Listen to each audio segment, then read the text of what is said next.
Paige here. Today is Sunday, April 16th, going on 6 in the evening. And I wanted to get something up, update you guys on what's going on. Last time I posted was Friday, and I talked about the tulip strip on my Jada and Stitches Fair Isle style crochet along for 2023. I got the strip done and I started attaching it to the rest of the blanket. January, February, March, these are shamrocks, and April. I'm about halfway done attaching it. And then I will have about 14 ends to weave in, which doesn't bother me.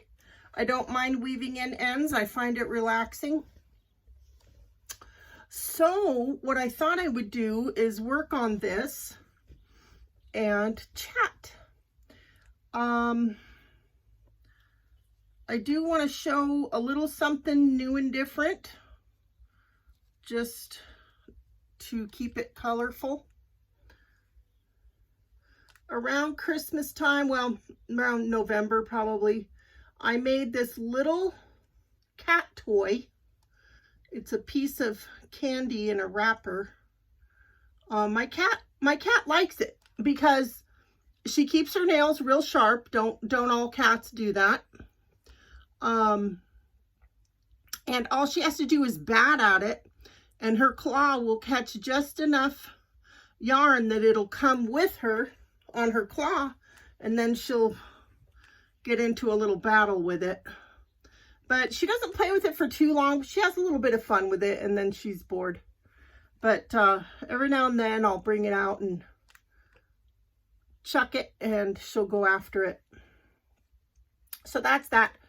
I believe I followed a pattern. I will look.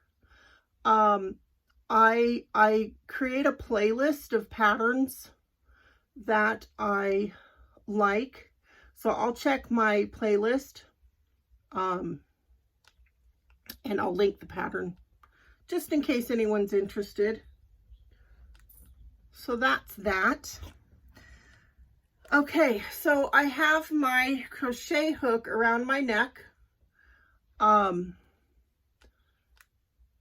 taped and rubber. The rubber band, I remember now why the rubber band is there. The rubber band is because it's more comfortable than having my, I hold my crochet hook like a knife, and it was uncomfortable for my pinky to rub up against the sticky edge of the duct tape, so I put a rubber band there. And this is real long. It's plenty long for me to work with. And when I get up from my chair, I just tuck it in my bra, so that, because otherwise it dangles way down below my waist, below my hips even. So, and then, because I tend to lose crochet hooks in my recliner. So this is an eye hook, and I'm using Lion Brand Pound of Love, and I'm just going to work on this and just chit chat. So, we've been working on my mom's house. My mom passed away in March, beginning of March, and my sister is the one in charge, based on my mother's instructions. And she is a, she doesn't procrastinate. I wish I had a little bit of that. But, we've already begun emptying the house out, which I've mentioned. So today, nothing was done. Yesterday, we accomplished a lot.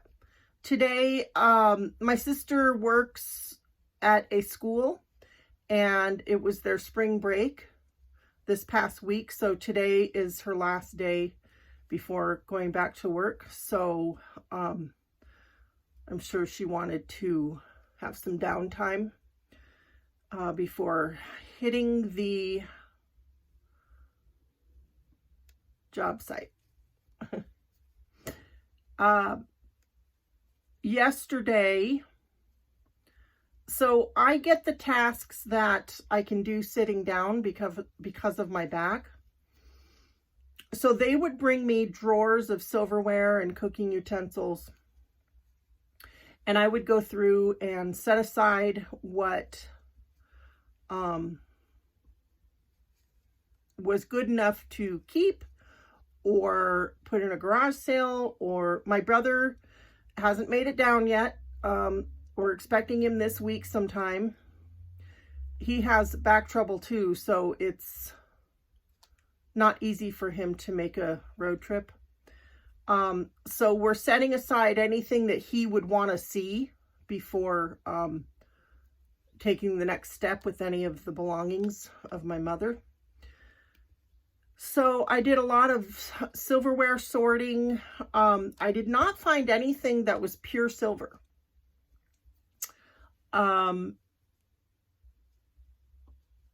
Yeah, not sure about that. I don't know if I don't recall ever seeing one of those big wooden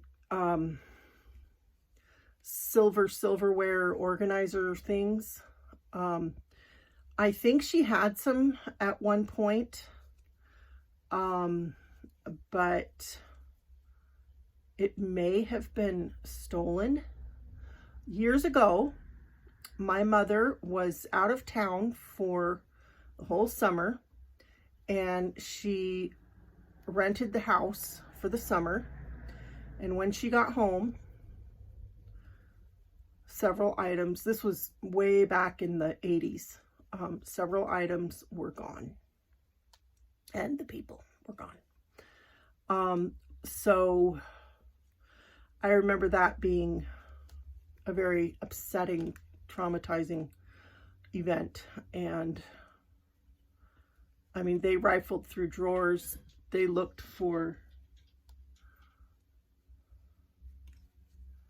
good stuff. So I have a feeling that's what happened to the silver. But anyway, let's see. So I sorted that, and what else?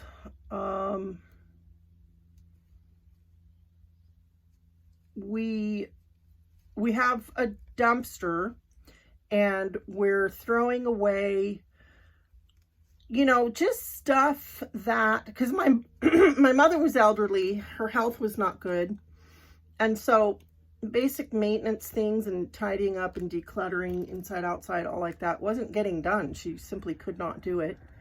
And I would have done it if I could have, but I've got my back issue. So with my sister's husband and my daughter and her husband, we were able to go around and just get all the stuff around the property and the yard that could go in the dumpster. What else? So while I was doing that, my sister and my daughter were washing everything that was in the cabinets, in the pots and pans cabinet, the dishes cabinet, the food cabinet. My mother's house was built in 1905, and it was not airtight. And things needed washing. So that's what they did. Got everything clean and made a garage sale pile, which the garage sale will not occur until after everyone who may want anything has an opportunity to say they would like a thing. Once everyone is happy with, you know, whatever, then we will have the garage sale. So we have a garage sale, potentially going, we have a garage sale pile, but as my sister keeps saying, just because there's a garage sale pile doesn't mean something can't be rescued from the garage sale pile by somebody who wants a certain thing, a lot of things. So my kids were very close to my mother, and a lot of things hold memories for them. So, you know, things that my sister would think to throw away hold meaning to some of my kids. So, you know, we're just making sure that we are keeping everybody in mind and giving them an opportunity to keep something, or more than something, from their grandmother. And so one of my mom's friends, he mows lawns. He's this old guy, but he mows lawns still. Mowed the lawn yesterday morning. So he got that done in the morning. He comes by every few weeks, doesn't let us know. He just comes by and does it, which is fine. That's how we like it. And so the yard was looking beautiful. And my sister's spick and span ways were just putting a shine and a polish on everything. And the weather was beautiful, blue skies, a little breeze, a little warm, but in the shade it was great.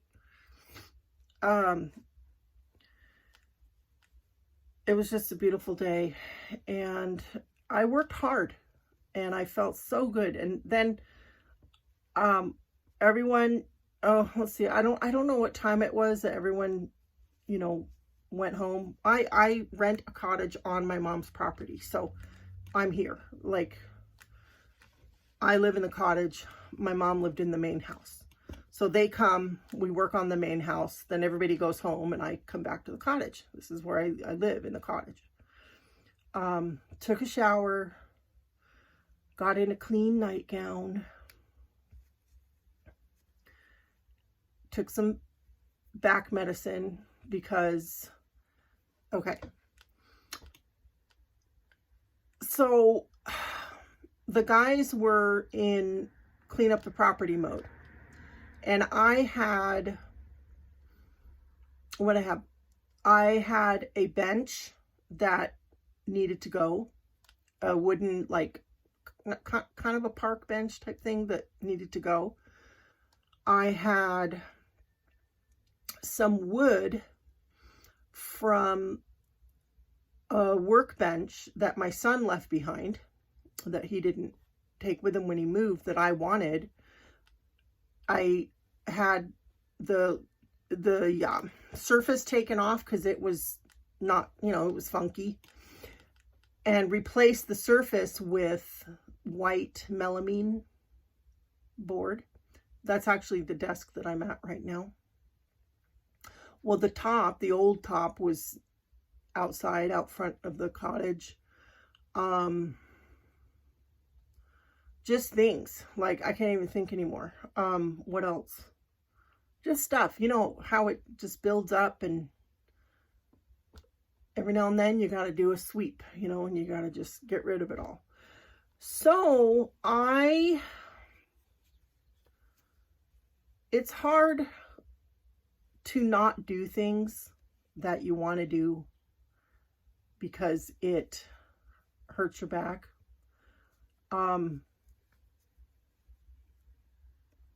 But I did stuff. I didn't trigger a flare-up that can last. Got a notice here. Hold on.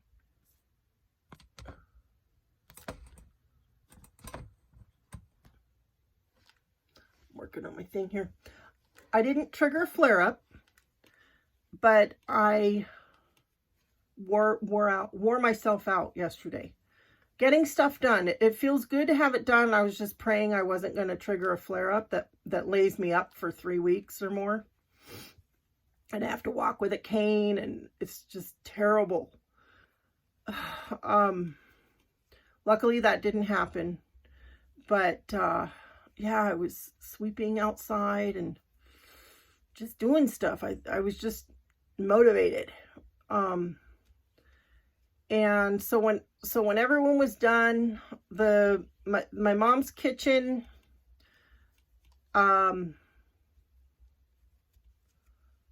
what's left? There's something,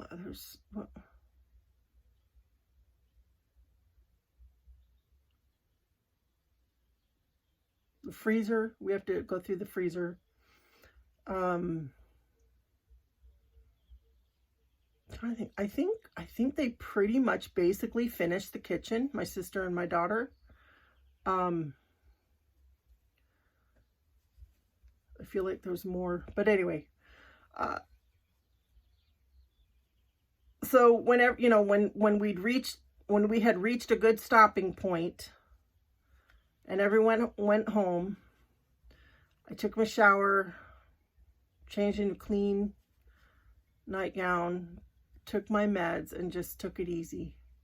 And it was such a good feeling to know that I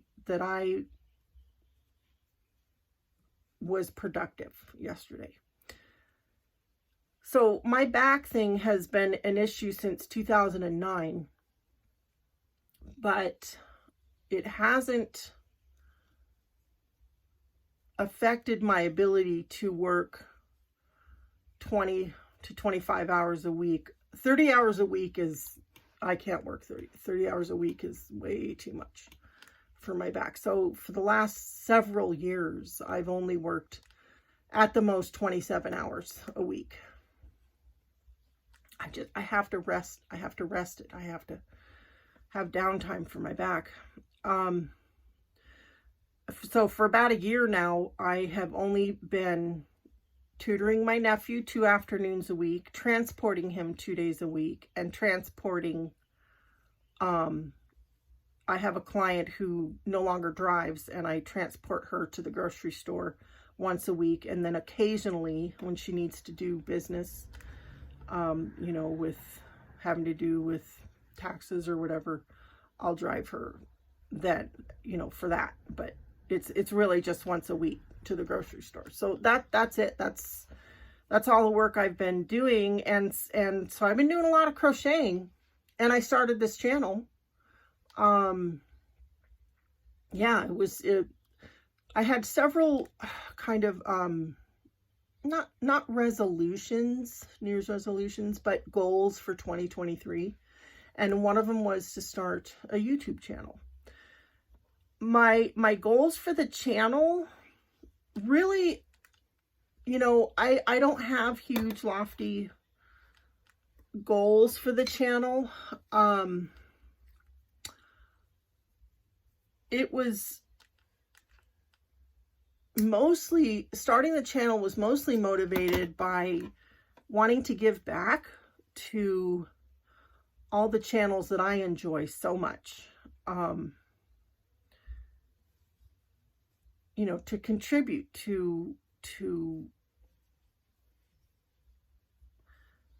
the resource of crochet ladies who are fun to stay caught up with and watch and check in with and kind of make friends with, you know, to the extent that is possible in this form.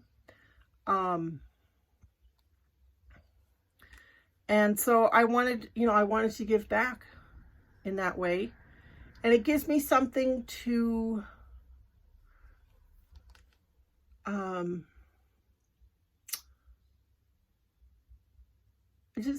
feel like I've accomplished more than just the usual when I get a video made and uploaded.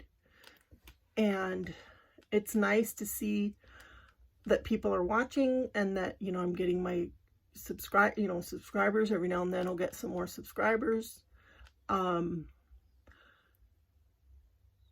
Yeah, I stopped asking people to like the video and subscribe and that kind of thing, because for me, I will click like on 99 out of 100 videos I watch. It's just something I do as a way to thank the person for making the video. And 99 out of 100 videos I watch all the way through, because I crochet while I'm watching and it's relaxing. If I like a person's content, if it's something I look forward to their next upload, or I'm happy to see that they've uploaded again, I subscribe. And it doesn't take me long to know if I want to subscribe to a channel. So we're all big girls here. We're not all physically big girls, but we're all grown-ups here. And well, maybe some of us are still growing up. Well, we all are, aren't we? But if you want to subscribe, you know what to do. I just don't want to ask anymore. Personally, I just don't really think it's necessary. And that's not necessarily my goal personally. That may change. I may decide I really want to make this thing go or whatever. But I'm just doing this channel for fun, and just a little way to reach out and connect and share my makes and some tips and tricks, and yeah, give back. So all right, so I have finished the scene. I was just doing a single crochet, catching one stitch from each side. So now I have ends to weave in. How long? Oh, 22 minutes. Wow, I haven't done a video that long yet. Let me get my yarn needle and start weaving in ends. I just want to make sure this looks all right. Everything's upright. Yep. Okay, so I'm going to start weaving in ends. So then today,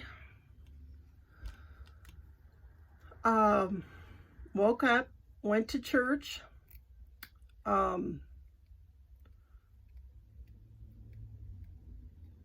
Today the topic was faith, in terms of, like, one of the examples given was when Moses was leading the Israelites out of Egypt and they reached the Red Sea. Apparently, they had to step into the water before it parted. And once they stepped into the water, once they acted in faith and trusted without knowing how this was all going to work, then the Red Sea parted. There's a saying, Heavenly Father cannot guide a car that is in park. What that means is, you know, we need to be living in faith. We need to be moving forward. We need to be doing what we believe is the right thing to do, and He will guide us as we're making the effort to do the right thing and to do what is best and to do what He wants for us in order for us to have happiness and blessings and to be close to Him. So, like in my situation, the way I feel that applies to me, one way that it applies to me right now is, so I grew up here on this property. My mom, 50 years. I was about 10 when we moved here. I'm starting to get a tickle, so sorry. Oops. And I'm worried about having to move.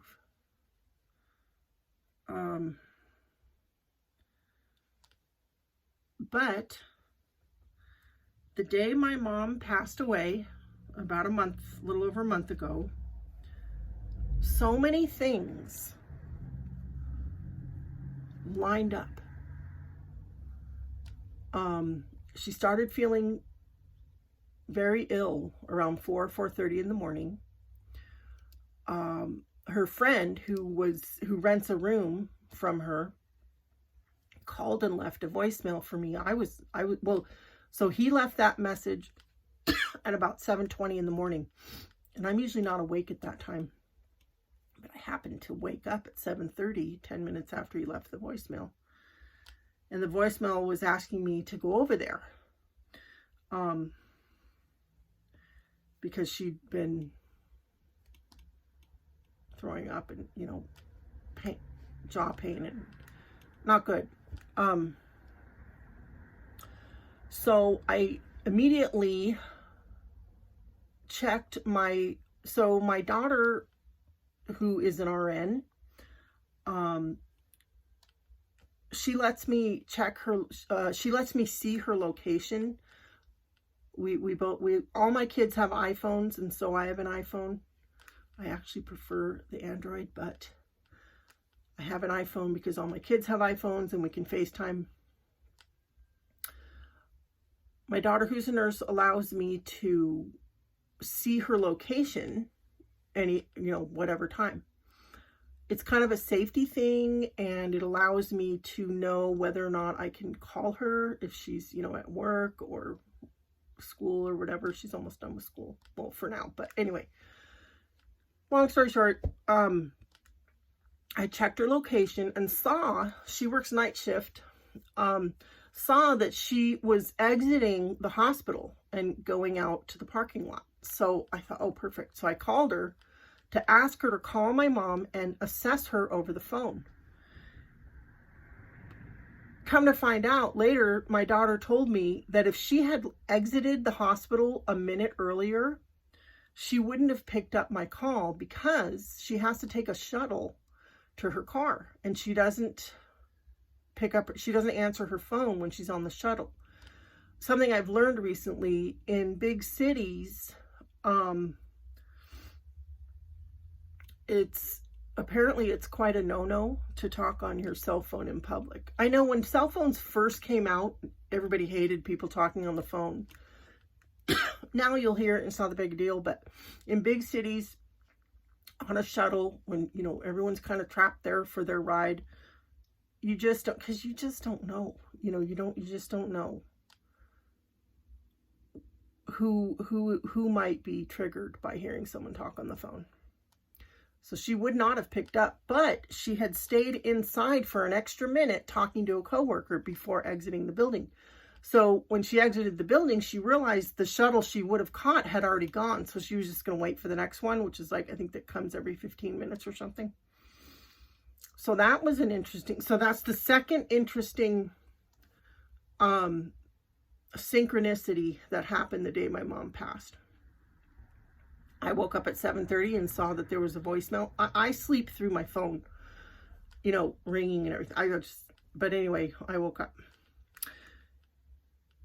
Then my daughter picked up her phone. My daughter called her, assessed her, said she needed to go to the ER because she was having symptoms of a heart attack. So my daughter asked me if I'd take her. Yes, I'll take her. Went in to help her get to the car, and she wasn't sure she wanted to go. Which before that upsets you, there's a couple reasons for that. So my mom called her doctor. So by now it's about 8 in the morning, because my daughter and her, they were going back and forth, and said, okay, take your oxygen with the little meter like that. Well, the batteries were dead, so I had to come back out here and find new batteries. Took a little while. And so at 8 o'clock, my mom decided to call the doctor because her oxygen was good. But my daughter said later, she said, and she told my mom, even if your oxygen was good, which it was like 97%, that doesn't necessarily mean that you don't need to go to the ER. My mom calls her doctor, talks to the doctor, 8 in the morning. That's unheard of. A doctor said, go to the ER. So got my mom in the car. While my mom was still getting dressed, because she was in her nightgown, I called my sister. And my sister works at a school. And it was 8:29 in the morning. And I don't know why all this time passed. Now that I talk about it, it seems like my mom was really reluctant to go to the ER. But anyway, 8:29, I call my sister on her cell phone. She picks up. Normally she's at work. Well, my sister was 60 seconds away from turning her phone off for her workday. She was talking to the teacher in the classroom next door before heading over to the classroom where she works. And my sister picked up. If I had called at 8:30, she wouldn't have picked up, but I called at 8:29. I didn't even know what time it was. Just called her to see if she could meet us at the ER, because I had doctor's appointments that morning that take a long time to get scheduled. So yes, my sister was able to leave work, and she met us at the ER. And my mom and I reached the ER at 9 in the morning. My sister was there. Dropped my mom off because I had to get going. We took my mom's car because my car's too tall for her to climb into, especially if she's not feeling good. So my sister took over. I took my mom's car back here and got in my car and left to go to my appointments. And it was one of the days that I pick up my nephew from his day program. So I was going to be gone the rest of the morning and most of the afternoon.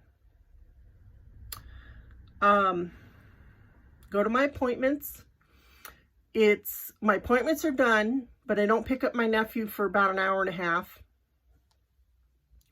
So I was going to go over to my daughter, who's married and has the grandbaby, and hang out with them for an hour, have a little lunch or something before I had to go. And my sister calls, and I'm wondering, but I'm like, well, they'll call if there's any, my sister calls, and my sister has zero medical experience. Like, okay, my sister has never worked in the medical field. I'm a CNA. I don't practice as a CNA because of my back, but that's what I was. That was my profession. So she calls me and said that when they wheeled my mom out of the CT scan, she was unresponsive. And that they were doing CPR. And then I needed to get back up because I was in a different town for my appointments. I need to get back up there. So I called my daughter that I was going to have lunch with and said, I can't come. This is what's happening. Headed back up to town. My sister called her husband, asked if he could pick up my nephew. Heading back up, and they were doing CPR when my sister called me, and she wanted me back up, obviously, get back up there. So I'm getting back up there, and I called my son, who just moved out. He'd moved out 1 week prior, just to give him a heads up, because if things went real bad, I didn't want to just drop that on him. So I called to give him the heads up what was going on. Hang up the phone, and less than a minute later, phone rings again. It's my daughter, who's a nurse, and she explains that the CT scan revealed a double aortic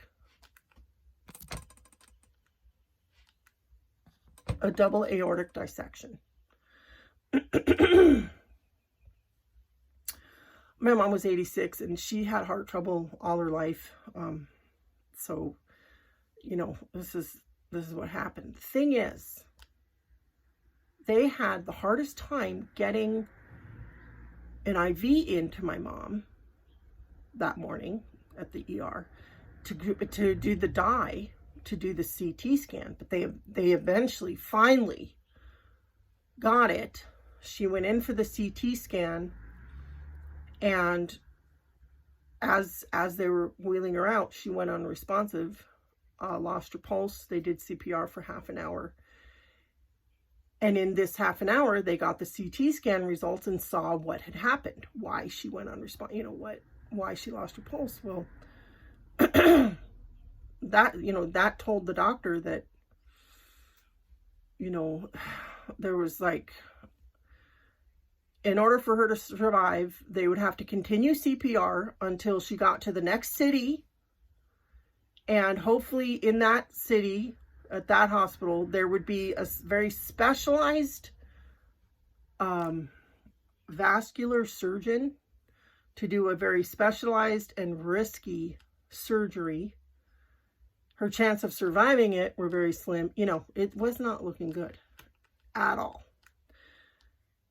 So that's the third coincidence, or, you know, synchronicity, that they were able to get the CT scan just in time for us to know what actually happened.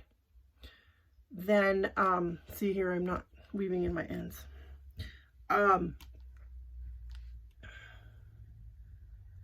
So my daughter, who's a nurse, had been helping my mom with a variety of things, and you know, she's trained to have difficult conversations. And so over the last 6 months or so, my daughter was having those difficult conversations with my mom, and in those conversations learned my mom's wishes, because my mom's doctor had been wanting her to have heart surgery, and my mom didn't want heart surgery. She didn't want heart surgery. And so my daughter knew that. And so my sister called my daughter while with the doctor there, and they're doing CPR, and the doctor's asking, you know, saying what's going on. And so my sister called my daughter, and the three of them conferred, you know, on that call on speakerphone, that it was time to discontinue CPR. One of the things my daughter asked the doctor was, did they ever get an ROSC, return of spontaneous circulation? And he said no. So that meant that they were never able to get a pulse during the time that they did CPR. So it was her time. It wasn't anyone else's, it wasn't in anyone else's control. It was her time.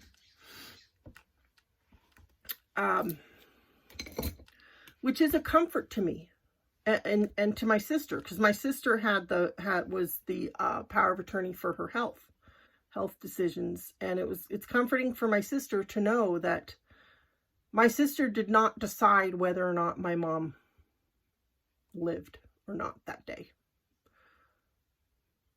So yeah.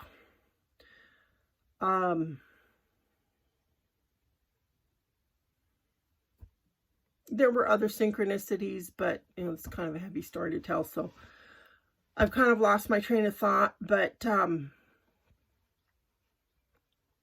what I was saying about what the topic was at church today, acting in faith when you can't see the how that something's going to work out. When it comes to me having to move, it's scary, but I can't help but recall how that day worked out. Because, okay, Another thing my daughter, who's a nurse, knew based on these conversations with my mom is that my mom did not want to have a medically centered life at the end. She did not want, she never liked going to the doctor, hospitals. They gave her anxiety. It was very difficult for her. So, oh, I've got a little bit of an issue here. Weaving in ends and talking and telling a story is not as easy as I thought it would be. I've actually never done it, so I have a little bit of a tangle here. Oh, I'll work on that later. 40 minutes. Where was I? Yes, so the day before my mom went to the ER, she was not normal. She wasn't healthy. She was not healthy. She had a lot of health issues. Life was not easy for her. But she was the same as she had been for a long time. No one knew this was coming. No one could see this coming. So she went quickly, really. When she went to bed the night before, it was, life as usual. Woke up in the morning feeling very unwell. Went to the ER, and she passed 4 hours after arriving at the ER. And that's the way she would have wanted it. She, based on conversations that my daughter had with her, and that's another reason my daughter said that's another reason why my mom didn't go to the ER right away, because she asked her, what would happen if I don't go? And my daughter said, it's hard to say. Not knowing what's going on, you could just start to feel better, or you will continue to not feel well. You'll go to the doctor, they'll prescribe medication, and maybe it'll help, and you'll eventually start feeling well. Or it could be big, and, you could have a heart attack at home today, something. There's just no way of knowing. So my mother really was considering letting things take their natural course without going to the ER. That's how important it was to her to not have a medically, a doctory, hospital-y centered lifestyle. I am not judging any, that was her choice. Believe me, I don't know if I'm that way. That was just what my daughter told me. And so that tells us that things worked out the way my mom would have wanted it to. It was fairly quick. So yeah. So I just keep remembering, that God has gotten me through many trials, uncertainties, scary times when I literally could not see how things were going to work out, and they did. They always have, in such an amazing, miraculous, beautiful way. So I'm just continuing forward, being helpful to my sister, and trusting that God will always provide for me. And if things get rough, it doesn't mean that he's not providing. It means that, oh, and look at that, right when I said that, I untangled my tangle. I consider that a tender mercy because I was worried I was going to have to cut that, and that would have created a whole big problem because it's in the middle of the blanket. Trials doesn't mean God has forgotten us. It means we are learning. If we choose to learn and not become bitter, yeah. You know, a child learning to ride a bike, they're going to fall. They're going to scrape an elbow. It's, you know, learning can be difficult, but worth it. So, anyway, 45 minutes. I'm going to let you go. Thank you for listening and watching and joining me. And I finished joining the strip, and I wove in one end. I have more ends to weave in, but that's what I'm going to go do right now in my recliner after I get this uploading. All right. Well, take good care of yourself. Take some deep breaths when you start to feel unsure or unsettled or anxious or worried. Just take some deep breaths and be in the now, in the present, where you are. And if you believe in God, there's a scripture, I can't quote which one it is, but it says, "Be still and know that I am God." And that has saved me many, many times from becoming overly worked up with worry about something. So, and I say this in the name of Jesus Christ. Amen. Thank you for watching. Take care, and I will see you next time. Bye-bye.